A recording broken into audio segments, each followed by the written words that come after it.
Cartoon ட்ரெய்லரும் பார்த்திருப்பீங்க, எல்லாருக்கும் பிடிச்சிருக்கும் அப்படின்னு நம்புறோம். கரெக்ட் தானே? Okay. JSK film corporation, JSK Satishkumar இவங்க வந்து நிறைய படங்கள் டிஸ்ட்ரிபியூட் பண்ணிருக்காங்க, ப்ரொடியூஸும் பண்ணிருக்காங்க. அந்த வரிசையில அடுத்ததா ஃபயர்ன்ற மூவிய சாரே டைரக்ட் பண்ணி ப்ரொடியூஸ் பண்ணிருக்காரு. முதல்ல அவர் அன்போட மேடை கழிக்கிறோம். ஜேஎஸ்கே சதீஷ்குமார் அவர்கள் விருந்தினர்களுக்கும் நம் படக்குழுவினருக்கும் ஒரு சிறு அன்பு பரிசு. முதலாவதாக பாடலாசிரியர் மதுரகவி அவர்களை அன்போடு மேடை கழிக்கிறோம்.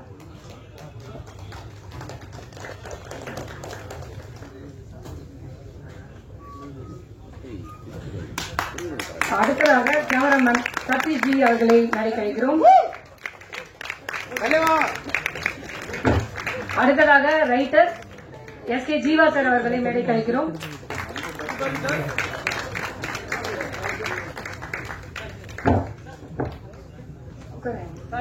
அடுத்ததாக கோரியோகிராஃபர் மானஸ் அவர்களை மேடை கழிக்கிறோம்.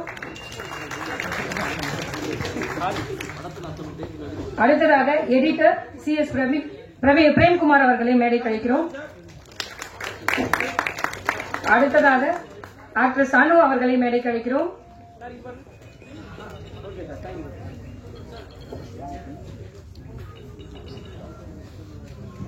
அடுத்ததாக மியூசிக் டைரக்டர் DK அவர்களை மேடை கழிக்கிறோம்.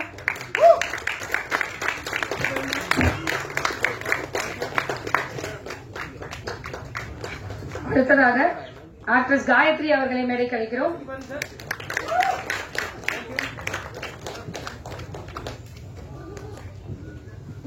அடுத்ததாக ஆக்ட்ரஸ் சாக்ஷி அகர்வால் அவர்களை மேடை கழிக்கிறோம்.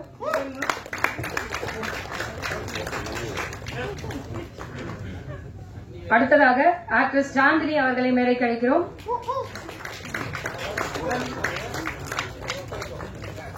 அடுத்ததாக ஆக்டர் பாலாஜி முருகதாஸ் அவர்களை மேடை கழிக்கிறோம். டீமோட வந்துட்டீங்களா? இல்லையா? சரி. அடுத்ததாக actor director RV Udhayakumar sir அவர்களை மேடை கழிக்கிறோம்.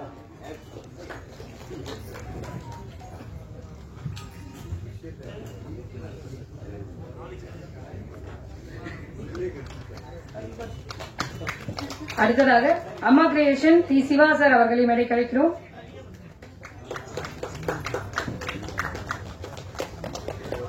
அடுத்ததாக ப்ரொடியூசர் தேனாண்டால் பிலிம்ஸ் முரளி சார் அவர்களை மேடை கழிக்கிறோம். அடுத்ததாக ஆக்டர் டைரக்டர் பாண்டியராஜன் சார் அவர்களை மேடை கழிக்கிறோம்.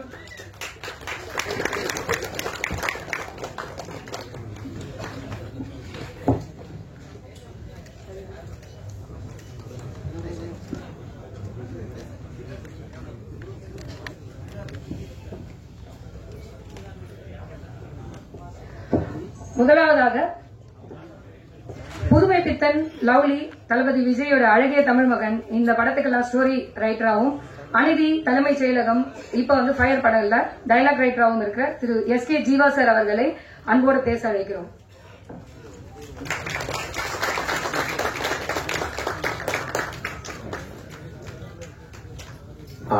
இந்த விழாவுக்கு வந்திருக்கிற எல்லாருக்கும் என்னுடைய முதலில் நன்றியை தெரிவிச்சுக்கிறேன். மேடையில் இருக்கிற ஜாம்பவான்களை வணங்கி என்னுடைய பேச்சை தொடங்குறேன். ஃபயர் இந்த படம் ஆரம்பிச்சதுல இருந்து சார் வந்து நிறைய படங்கள் ப்ரொடியூஸ் பண்ணியிருக்காங்க, டிஸ்ட்ரிபியூஷன் பண்ணியிருக்காங்க. முத ஒரு படம் டைரக்ட் பண்ண போறங்கிற ஒன்று எல்லா டெக்னீஷியனையும் பார்த்து இன்டர்வியூ பண்ணி பேசி கரெக்ட் பண்ணி, அதாவது அவர் கேட்கிற கேள்வியிலேயே அவர் எவ்வளவு தூரம் அந்த கதையை உள்வாங்கி இந்த படத்தை எந்த மாதிரி பண்ணணும்னு முடிவு பண்ணி வச்சிருக்காங்கிறது தெரிஞ்சுது. நான் அநீதி படத்துக்கு டைலாக் இருந்தேன். சார் வந்து அதுல வந்து ஒரு இன்ஸ்பெக்டர் கேரக்டர் பண்ணியிருந்தார். அப்போ அந்த படம் பார்த்துட்டு எனக்கு ஒரு நாள் நைட்டு போன் பண்ணாரு. நான் படம் பார்த்தேன், டைலாக்லாம் ரொம்ப நல்லா இருக்கு, நான் ஒரு ப்ராஜெக்ட் பண்றேன், நாளைக்கு நீங்க வர முடியுமான்னு கேட்டாரு. சார், ஒரு படத்தை பார்த்து அதுல வந்து நான் எழுதின டைலாக் பிடிச்சி போய் ஒரு வேலை தெரியுங்க, நீங்க டைம் சொல்லு சார் வந்துடுறேன்னு அடுத்த ஒரு காலை சாரை போய் மீட் பண்ணுவேன். இந்த மாதிரி ஒரு ப்ராஜெக்ட் பண்றேன், நீங்க எனக்கு கூட இருந்து சப்போர்ட்டா டைலாக் எல்லாம் எழுதி கொடுக்கணும்னாரு. சரி சார்னு அப்படித்தான் எங்களுடைய பயணம் ஆரம்பிச்சது. டைலாக்னு சொல்லும்போது நான் டைலாக் எழுதுவேன். சார் வந்து இதுவரைக்கும் எல்லாருக்கும் தயாரிப்பாளரா தெரியும், விநியோகஸ்தரா தெரியும். ஃபர்ஸ்ட் டைரக்ட் பண்றாரு. எப்ப எனக்கு வந்து இவர் ஒரு சிறப்பான டைரக்டர் அப்படிங்கறது புரிஞ்சதுன்னா, நான் ஒரு 10 சீன் எழுதி காமிப்பேன். அதுல அவர் என்ன வேணும் அப்படிங்கறத அழகா சூஸ் பண்ணி எடுப்பாரு. இப்ப நான் நினைப்பேன் இது எக்ஸ்ட்ரா இருக்கிற மாதிரி எனக்கு மனசுல தோணும். அந்த மாதிரி எடுத்துட்டு அதை அழகுபடுத்துவார். ஒரு டயலாக் ரைட்டராகவும் அவர் வந்து கரெக்டா என்னென்ன வேணுமோ அப்படிங்கறத எடுத்தார். அங்க இருந்து நான் ஃபர்ஸ்ட் ஒரு மார்க் போட்டேன். சரி, சார் வந்து கரெக்டா இந்த டயலாக்க கரெக்டா இது பண்ணி இருக்கிறாரு. அதே மாதிரி படம் ஆரம்பிச்சு ஷூட்டிங் டைம்ல ஒரு டைரக்டரா டைரக்டரும் பண்றாரு, ஒரு முழுக்க முழுக்க வர்ற மாதிரி ஒரு கேரக்டரும் பண்றாரு. அதே நேரத்தில் அவருக்கு பல பிசினஸ்கள் இருக்கு, பல பல டென்ஷன் இருக்கும். ஒரு டைம்ல போன் வரும், பயங்கரமா டென்ஷன் ஆகி பேசிட்டே இருப்பாரு. நாங்கெல்லாம் பார்த்துட்டே இருப்போம், என்னடா இந்த சீன் எடுக்க போறோம், சார் வந்து ஏதோ ஒரு மேட்டர் பேசிட்டு இருக்காரு. டக்குன்னு அப்படி கூடு விட்டு கூடு பாயிற மாதிரி மாறி வந்து அந்த கேரக்டருக்குள்ள வந்துருவாரு. கேரக்டர் வந்தோடனே ரொம்ப யதார்த்தமா ரொம்ப அழகா அந்த சீனை அழகா வடிவமைச்சு அழகா பண்ணிடுவாரு. அதே மாதிரி 3 சீன் பிளான் பண்ணுவோம். 3 சீன் பிளான் பண்ணி பிரேக் டவுன்ல இருக்கும். எல்லாம் எடுத்து கிட்டத்தட்ட நான் எங்க பிளான் பண்ணி ஒரு 5 மணி 5:30 அது முடிஞ்சிடும். டப்புன்னு சொல்லுவார், சார் அந்த சீன் ஒன்று இருக்குல்ல அது எடுத்து, சார் அது லொகேஷன் ரொம்ப தூரம் சார், கிட்டத்தட்ட ஒரு 1.5 மணி நேரம் 2 மணி நேரம் ஆகணும், இருங்க அப்படின்னு சொல்லிட்டு இங்க அடுத்த ஷாட்டுக்கான லாஸ்ட் ஷாட்டுக்கான லைட் எல்லாம் கேமராமேன் சைஸ் சார் பண்ணிட்டு இருப்பாரு. வாங்க வாங்க வாங்க, பக்கத்திலே ஒரு வீடு இருக்கு, அதுக்குள்ளாக போய் ஒரு ஆர்ட் டைரக்டர் மாதிரி ஒரு ப்ரொடக்ஷன் மேனேஜர் மாதிரி போய் அந்த வீட்டை ரெடி பண்ணி தபால் அந்த சீனே பிளான்ல இல்லாத அந்த சீனையும் பண்ணிடுவோம். கரெக்டா 7-7:30 மணிக்குள்ள 3 சீன் 4 சீன் பிளான் பண்ணிப்போம், 5 சீன் முடிஞ்சிடும். ஆக ஒரு டைரக்டராவும் அவரு அதை ஜெயிச்சுட்டாருன்னு நான் நினைச்சேன். அதே மாதிரி இந்த டக்கு டக்குன்னு எடுக்கணும் அப்படிங்கறதுனால சுருட்டுறது அப்படிங்கிறது கிடையாது. குவாலிட்டிக்கு ரொம்ப முக்கியத்துவம் கொடுப்பார். அதாவது ஒரு சின்ன ஒரு டைலாக் மாற்றி பேசினாலும் ரீடேக் போவாரு. அது பர்ஃபெக்ஷனா வரணும், பர்ஃபெக்டா இருக்கணும்னு நினைப்பாரு. இதுதான் எங்க டைரக்டர் ஜே.எஸ்.கே. சாருடைய இது. நிச்சயமா சாருக்கு வந்து வெளி கம்பெனில இருந்து தைரியமா அவருக்கு டைரக்ஷனுக்கு மற்ற கம்பெனில இருந்து படம் கொடுக்கலாம்னு நான் சொல்லிக்கிறேன். ஏன்னா நானே ஆச்சரியப்பட்ட விஷயம், 35 வருஷமா நான் சினிமால இருக்கேன். ஒரு தயாரிப்பாளர் உள்ள இருந்து அந்த டைரக்டரை இயக்கிட்டே இருந்திருக்கிறாப்ல. அதுதான் நான் கவனிச்சேன். ஒரு டைரக்டர் வந்து ஒரு தயாரிப்பாளருடைய டைரக்டரா இருக்கணும் எப்பவுமே. பிலிம்ல வந்து R V. Udhayakumar sir, Pandiarajan sir இவங்கெல்லாம் வந்த டைம்ல திட்டமிட்ட டைம்ல படங்களை முடிச்சு கொடுத்து எல்லா தயாரிப்பாளரையும் வாழ வச்ச டைரக்டர்ஸ் இவங்கெல்லாம். அது மாதிரி நம்ம இவரு சிவா சார் அவருடைய படங்களும் சரி. அது மட்டும் இல்லாம அவரை பத்தி இன்னொரு அழகா சொல்லணும், ஒரு யதார்த்தமான நடிகர். என்ன டயலாக் கொடுத்தாலும் அதை ரொம்ப சாதாரணமா ரொம்ப அழகா இலகுவா அழகா பண்ணுவாரு. இப்படி இந்த வேலையில் இருக்கிற ஒவ்வொருத்தரை பத்தி சொல்லலாம். இப்ப வந்து டெக்னீஷியன் எடுத்துக்கிட்டா எடிட்டர் பிரேம்குமார் சார். சார்கிட்ட வந்து எடிட்டரா இருந்தாலும் சரி, டான்ஸ் மாஸ்டரா இருந்தாலும் சரி, கேமராமேனா இருந்தாலும் சரி, மியூசிக் டைரக்டரா இருந்தாலும் சரி, ஒரு படம் ஒர்க் பண்ணா போறோம் 10 படம் பண்ண எக்ஸ்பீரியன்ஸ் கிடைக்கும். வேலை வாங்க நமக்கு டென்ஷனா இருக்கும். என்ன பொறுத்தவரை டயலாக் எழுதும்போது சொல்லுவாரு, நல்லா தானே பண்ணிருக்கோம், என்ன எதிர்பார்க்கிறாரு, என்ன எதிர்பார்க்கிறா, திருப்பி அதை கரெக்டா ஒரு பாயிண்ட பார்த்து இது வரணும் இதுவா சார், இது வந்தா தானே இந்த சீனுக்கு அழகும் பாரு. அது அதே மாதிரி மியூசிக் சைடு ஸ்பாட்ல வந்து கேமராமேன் எல்லாம் பிளான் பண்ணி வைப்பாரு.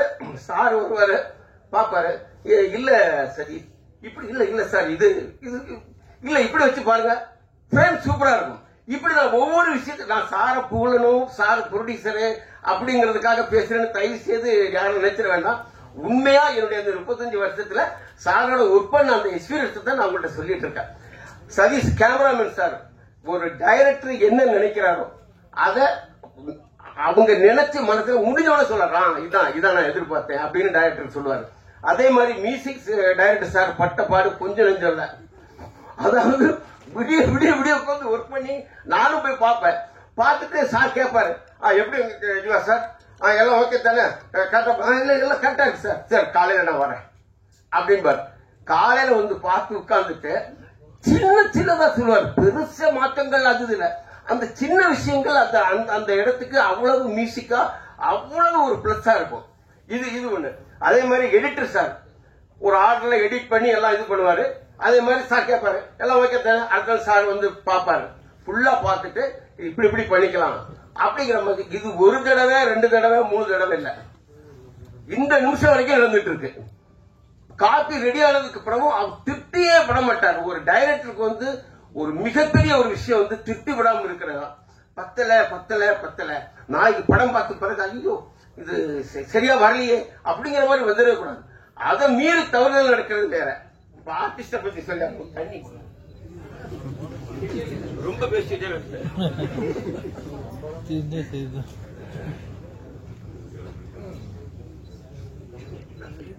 முரளி சார் சொல்ல விட்டா, மிகப்பெரிய ப்ரொடியூசரு, நல்ல தயாரிப்பாளர்.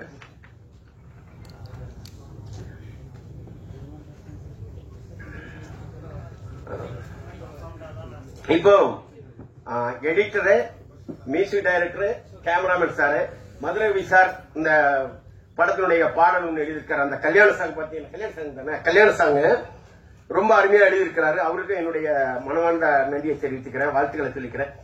ஆர்டிஸ்ட் எடுத்தீங்கன்னா இந்த கதையை ஒத்துக்கிட்டு செய்யறதுக்கு முதல்ல வந்து அவங்க எல்லாருக்கும் நான் நன்றியை சொல்லணும். ஏன்னா இந்த கதையை பொறுத்தவரையில ஒரு முக்கியமான ஒரு நல்ல ஒரு மெசேஜை சொல்லியிருக்கிறோம். அதை கொஞ்சம் கமர்ஷியல் கலந்து சொல்லியிருக்கோம். ஏன்னா இன்னைக்கு இருக்கிற வந்து தியேட்டருக்கு ஆடியன்ஸ் வந்து படம் பார்க்கணும், படம் பார்க்கணும், அதுல என்னென்ன இருக்கணுங்கிறத இஞ்சி வைங்க பல யோசனைக்கு அப்புறம் தான் அந்த முடிவு, டக்கு டக்குன்னு எடுத்த முடிவு இல்ல டைரக்டர் சார். ஆனா அந்த கதையினுடைய மெயின் கண்டென்ட்டை புரிஞ்சுக்கிட்டு அவ்வளவு ஒத்துழைப்பு காயத்ரி மேடம், சாட்சி மேடம், அவங்க சாந்தினி மேடம், அனு வந்து ஒரு சின்ன ஒரு இன்ஸ்பெக்டர் கேரக்டர் பண்ணிருக்காங்க. படம் ஃபுல்லா வருவாங்க, நீங்க படம் பார்க்க தெரியும், அவ்வளவு யதார்த்தமா பண்ணிருக்காங்க. அப்புறம் டான்ஸ் மாஸ்டர் மானஸ், அவர் வந்து அந்த அவ்வளவு குரூப்பையும் வச்சுட்டு சொன்ன டைமுக்கு அந்த டான்ஸ் பண்ணி கொடுத்தாங்க.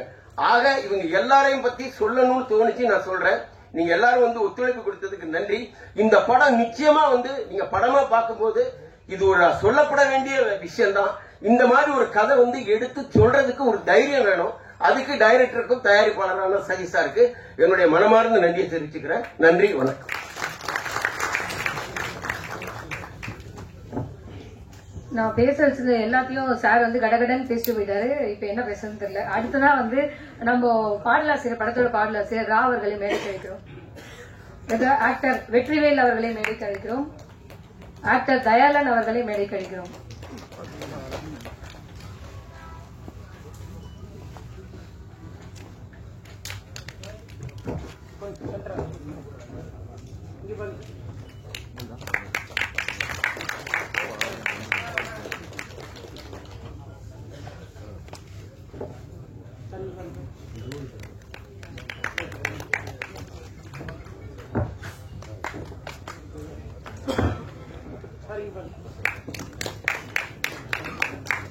அடுத்ததாக இசை வெளியீடு.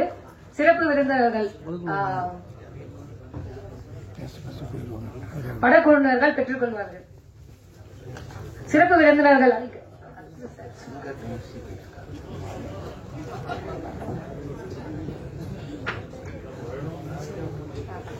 சிறப்பு விருந்தினர்கள் வெளியிட படக்குழுவினர்கள் பெற்றுக் கொள்வார்கள்.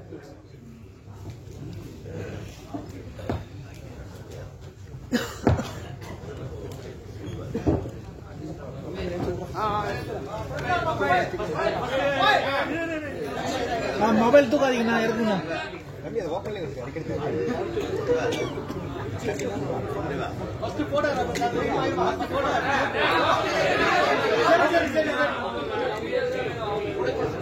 சரி சரி, ஃபர்ஸ்ட் வீடியோ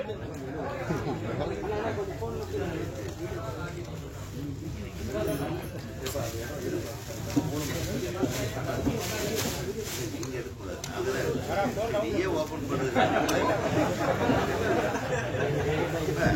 வெளியிடுறதுல இது வெளியே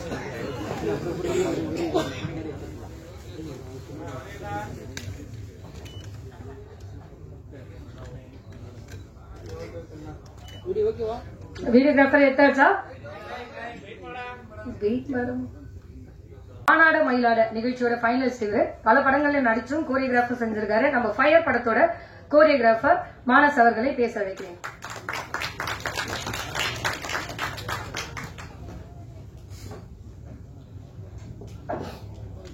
எல்லாருக்கும் வணக்கம். ஸோ ஃபர்ஸ்ட் இந்த படத்தோட மீட்டிங் வந்து சார் கூப்பிட்டு இருந்தாரு, வர சொல்லி சாங் இந்த மாதிரி ஒரு சாங் இருக்கு, பட் எனக்கு ஆனால் முன்னாடியே ஏதாவது ரெஃபரன்ஸ் மாதிரி நீங்கள் பண்ணி காட்டணும் அப்படின்னு சொல்லி சொன்னாரு.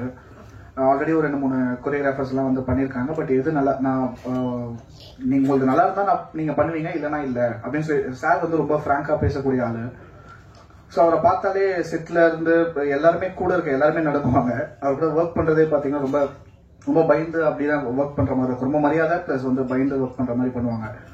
ஆனா செட்ல சார் பாத்தீங்கன்னா கம்ப்ளீட்டா அப்படியே ஆப்போசிட். ரொம்ப ஃப்ரீடம் நமக்கு, என்ன எந்த கொஸ்டினுமே கேட்கல. ஸோ நீங்க தான் மனசு பார்த்துக்கணும் இது எல்லாமே அப்படின்னு சொல்லி சார் என்ன எதுலையுமே இன்வால்வே ஆகவே இல்லை.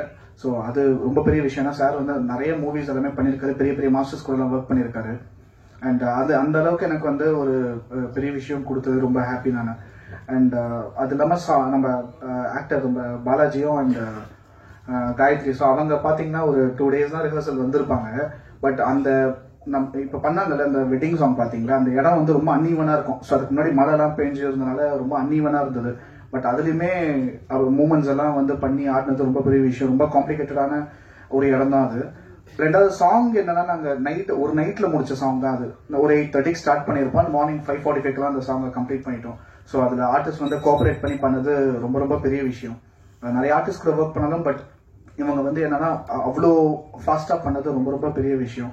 ஸோ அது தேங்க்யூ பிரதர். 2 பேரும் கோஆபரேட் பண்ணலாம் சீரியஸாக அந்த சாங் அப்படி வந்திருக்காது. அண்ட் மியூசிக் டைரக்டர் சாங், இந்த சாங் வந்து பாத்தீங்கன்னா இப்போ நெக்ஸ்ட் எல்லா மூவிஸ்க்கும் நம்ம வெட்டிங் சாங் எப்படி ஹிட் ஆகுதோ கண்டிப்பா அந்த மாதிரி ஹிட் ஆகுன்ற நம்பிக்கை எனக்கு இந்த சாங் கேட்கும்போது ரொம்ப கேட்க ரொம்ப பிடிச்சிருந்தது எனக்கு.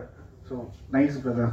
அண்ட் கேமராமேன் சார், நான் கொடுக்குற டார்ச்சர் எல்லாமே வந்து ரொம்ப அனுபவிச்சாரு சார். எனக்கு இப்படி வேணும், எனக்கு இங்கதான் வேணும் அப்படின்னு சொல்லும் போதும் கொஞ்சம் கூட முகம் சொல்லிக்காம எனக்காக ஒர்க் பண்ணி கொடுத்தாரு. தேங்க்யூ. அண்ட் ஜீவா சார், நம்ம டைரக்டர் அண்ட் ப்ரொடியூசர் நம்ம ஜேஎஸ்கே சார், ஸோ எல்லாருமே எனக்கு சப்போர்ட் பண்ணாங்க.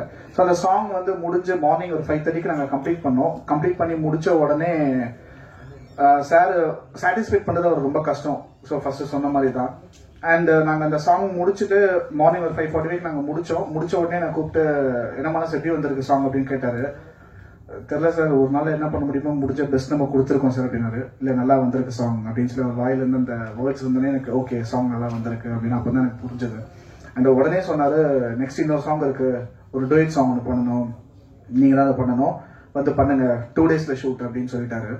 அப்படியா, சரி சார் ஓகே சார் பண்ணலாம் சார் அப்படின்னு சொன்னோடனே அந்த டூயட் சாங் வந்து என்னன்னா அந்த கதை எனக்கு சொன்னாரு. ஸோ என்ன பண்ணணும்ன்ற ஜஸ்ட் அந்த சின்ன ஹிண்ட் மட்டும் தான் கொடுத்தாரு. ஆனா அது ரொம்ப ரொமான்டிக்கா யூஸ்வலா போகாம டான்ஸ் மூமெண்ட்ஸ் அதுல இருக்கணும் அப்படின்னு சொன்னாரு.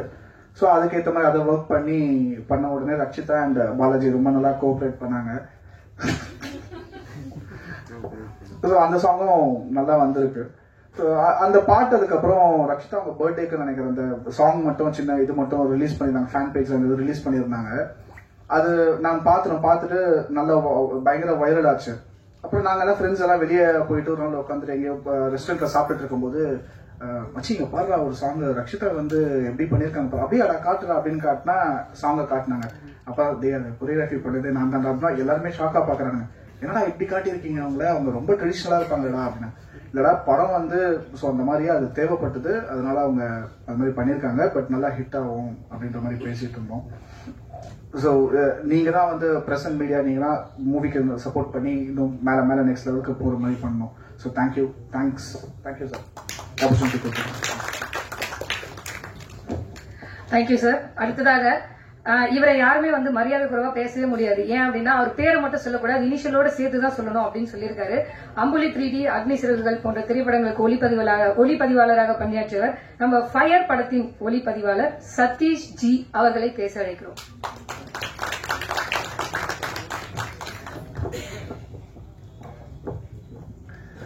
வணக்கம் எல்லாருக்கும். ஆக்சுவலா ஃபர்ஸ்ட் வந்து நான் தேங்க்ஸ் சொல்லணும்னு நினைக்கிறேன். யாருக்குன்னா வந்து சிவா சாருக்கு. ஏன்னா சிவா சார் பார்க்காம இருந்திருந்தா எனக்கு இந்த படம் கிடைச்சிருக்காரு. ஏன்னா நான் ஆல்ரெடி அவரோட ப்ராஜெக்ட் கம்பெனியில நடந்த அக்னி சிறகுகள் ஒரு படத்துல ஒர்க் பண்ணதுனால எனக்கு ஜேஎஸ்கே சார் மீட் பண்ண சான்ஸ் கிடைச்சது. அங்க ஒர்க் பண்ணி நான் அவரோட ஒரு எப்படி சொல்றது ஒரு ரேப்போ கிரியேட் ஆச்சு. அதனால அவர் நம்பி எனக்கு இந்த ப்ராஜெக்ட் கொடுத்தாரு. ஐ திங்க் சாட்டிஸ்ஃபை பண்ணியிருக்கேன்னு நினைக்கிறேன் சார். அண்ட் படம் ரிலீஸ் ஆன அப்புறம் எல்லாரும் சப்போர்ட் பண்ணுங்க. Thank you very much. Thank you sir. அடுத்ததா குற்றம் கடிதல், மகளிர் மற்றும் எலெக்ஷன் இந்த படங்கள்லாம் எடிட் செஞ்சிருக்காரு. ஃபயர் படத்தை ஃபயரா edit செஞ்சிருந்தாலும் second half wild ஃபயரா edit பண்ணிருக்காரு. அவர்தான் அடுத்ததா CS பிரேம்குமார் அவர்கள். தேங்க்யூ. எனக்கு பெருசா கோர்வே பேச வராது. முதல்ல நான் குற்றமில் பிரம்மா சாருக்கு நன்றி சொல்லி ஆரம்பிக்கலான்னு இருக்கேன். அந்த படம் மூலியமா தான் ஜேஎஸ்கே சார் எனக்கு பழக்கம். ஸோ ஞாபகம் வச்சு ஒரு 8 வருஷம் கழிச்சு என்னை கூப்பிட்டு இந்த படத்துக்கு வாய்ப்பு கொடுத்த ஜேஎஸ்கே சாருக்கு நன்றி. அப்புறம் இந்த படத்தில் எல்லாம் டீமாக ஒர்க் பண்ணோம். நிறைய வாட்டி நான் நியூஸ் டேரக்டர் டிஸ்கஸ் பண்ணியிருக்கேன், கேமராமேனுக்கு பேசியிருக்கேன், அப்புறம் மானஸும் நிறைய பேசியிருக்கோம். எல்லாருக்கும் நன்றி. இந்த படத்தில் நாங்கள் எல்லாருமே டென்ஷனாக தான் ஒர்க் பண்ணுவோம். என் அசிஸ்டன்ட் சுப்பேசனுக்கு நன்றி சொல்கிறேன். அவர் டெய்லி ஒர்க் முடிச்சுட்டு போகும்போது கேட்பாரு, சார் இன்னைக்கு படம் லாக் ஆயிடுச்சுன்னு. இப்போ லாக் ஆயிடுச்சுன்னு சொல்லிட்டு போவேன். 2 நாள் கழிச்சு ஜிஎஸ்கே சார் திருப்பி ஒரு வெர்ஷன் பண்ணி பார்க்கலான்னு. இதுதான் கண்டினியூட்டாக எனக்கு ஒர்க் போயிட்டே இருக்கும். இந்த படத்துலேயே ரொம்ப என்ஜாய் பண்ணி ஒர்க் பண்ணது எனக்கு தெரிஞ்சு நான் ரஷ்ஷை பார்த்துட்டு பாலாஜி சார் தான் சொல்லுவேன். ஃபுல் என்ஜாய்மெண்ட் அவர் லைஃப்ல இந்த படத்துல. சிம்பு சாருக்கு எப்படி மன்மதனோ அந்த மாதிரி இவருக்கு இந்த படம் அமைச்சிருச்சு. வாழ்த்துக்கள். அப்படி நடிச்ச ஃபீமேல் லீட்ஸ் எல்லாருமே இந்த படத்துடைய கருவை புரிஞ்சாதான் இதுக்கு ஒத்துக்க முடியும். அது புரிஞ்சு இது சொசைட்டி நல்ல மெசேஜ் சொல்றதுக்காக கொஞ்சம் கஷ்டப்பட்டு வச்சிருப்பாங்க. எல்லாருக்கும் நான் தேங்க்யூ, நன்றி. Thank you sir. அடுத்ததா சின்ன திரையில நம்ம எல்லாருக்கும் பரிச்சயமானவங்க இவங்க. இப்போது வெள்ளி திரைக்கு வந்திருக்காங்க. ஃபயர் படத்துல ஒரு அருமையான கதாபாத்திரத்தை ஏற்று நடிச்சிருக்காங்க. அனு அவர்களை பேச அழைக்கிறோம்.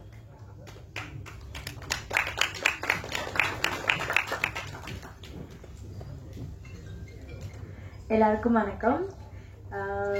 ஃபர்ஸ்ட் இதுதான் என்னோட first movie, my first stage, first time dubbing.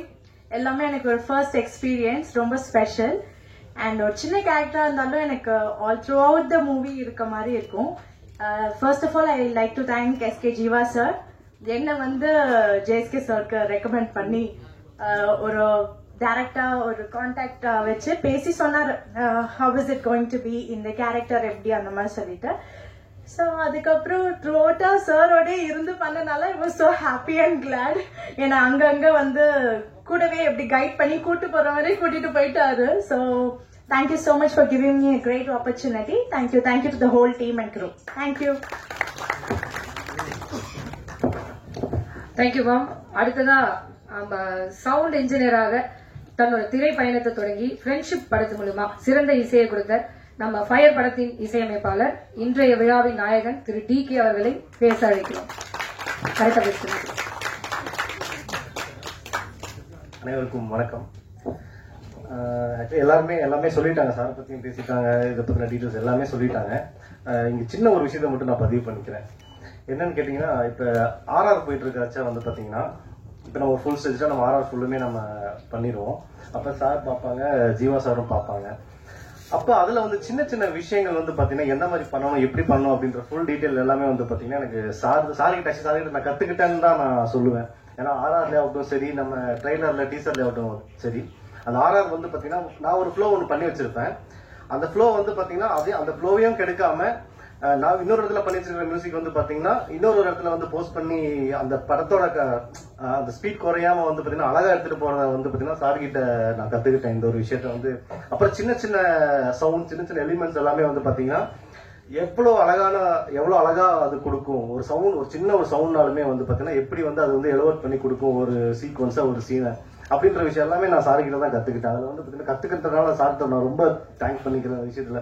ஏன்னா கத்துக் கொடுக்கறது பாத்தீங்கன்னா யார் வேணாலுமே கத்துக் கொடுக்கலாம். ஆனா நம்ம எடுத்துக்கிறதுன்ற ஒரு விஷயம் இருக்கு பாத்தீங்களா, அதுல நான் நிறைய விஷயம் நான் சார்கிட்ட எடுத்துக்கிட்டேன். ரொம்ப தேங்க்ஸ் சார். இன்னொன்னு பாத்தீங்கன்னா எனக்கு இந்த ஒரு ஆப்பர்ச்சுனிட்டி பாத்தீங்கன்னா நான் ஃப்ரெண்ட்ஷிப் பண்ற டைம்ல சார் பார்த்தாரு. அப்ப அவரு என்னோட நம்பர் வாங்கியிருந்தார். சார் இந்த மாதிரி நான் மீட் பண்ணலாம் அப்படின்ற மாதிரி சொல்லியிருந்தார். அப்ப ஒரு வாட்டி சார் எனக்கு கால் பண்ணாங்க, இந்த மாதிரி படம் பண்றப்பா நீங்க ஜஸ்ட் உங்களோட டெமோஸ் காமிங்க அப்படின்னு சொல்லி சார் கிட்ட போனோம். அப்ப சார் மானஸ் சார் சொன்ன மாதிரி தான் எனக்கு நீங்க ஒரு சீக்வன்ஸ் ஒன்று செஞ்சு கொடுங்க, ஒரு சாங் ஒன்று பண்ணி காமிங்க அப்படின்னு சொன்னாரு. நானும் சாங் பண்ணி காமிச்சேன். Song okay, first song okay ஆயிடுச்சு. செகண்ட் சாங் என்னால அவருக்கு சரியா சாட்டிஸ்ஃபைட் பண்ண முடியல ஒர்க் பண்ணி கொடுத்ததுல. அப்புறம் அதுவும் ஒர்க் பண்ணி அதுவும் ப்ராப்பரா முடிச்சிட்டோம். இந்த மாதிரி பாத்தீங்கன்னா சார் கிட்ட என்னன்னா அப்ப கூப்பிட்டாரு. அப்ப சொன்னார் மைண்ட்ல தம்பி நான் நான் நம்ம படத்துல மீட் பண்ணலாம்னு சொன்னாரு. திருப்பி ரொம்ப வருஷம் கழிச்சு திருப்பி சார் என்னை கூப்பிட்டு எனக்கு ஒரு வாய்ப்பை கொடுத்து இந்த வேலையில என்ன நிக்க வச்சதுக்கு நான் ரொம்ப ரொம்ப நன்றி சொல்லிக்கிறேன் சார். அதே மாதிரி என்னோட டீமுக்கும் ரொம்ப ரொம்ப நன்றி. ஏன்னா என் கூட நைட் அண்ட் டே அண்ட் நைட்டா ஒர்க் பண்ண ஜெகன், அப்புறம் என்னோட singers, partner singers, lyric writers, Jeeva sir எல்லாத்துக்குமே நான் நன்றி சொல்றேன். அப்ப என்னோட நண்பர்கள் எல்லாத்துக்குமே நான் நன்றி சொல்றேன். Thank you so much sir. Thank you sir. அடுத்ததாக நமக்கு பரிச்சயமான சிறப்பாக நடிக்கக்கூடிய அனைவரையும் பார்வையாலேயே கட்டி போடும் அழகி நம் கதாநாயகி சாந்தினி அவர்களை பேச வைக்கிறோம்.